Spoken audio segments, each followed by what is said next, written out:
Plastic का डायरे रखते लगाए गए हैं। बोले साहब प्यारे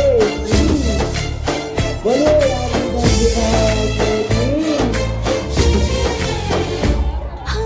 உனதருகே இருப்பதனால் இரவுக்கு தெரியாத பகலுக்கு புரியாத பொழுதொன்று நீ காட்டினாய். இதயத்தில் நீ இருப்பதனால் நான் தூங்கும் நேரத்தில் என்னுள்ளே தூங்காமல் நெஞ்சுக்குள் வாயாடினாய். கண்ணாடி நீ கடிகாரம் நான் உன்னுள்ளே ஓடோடி வாழ்வே. காதல் எனும் கடுதாசி நீ என்றென்றும்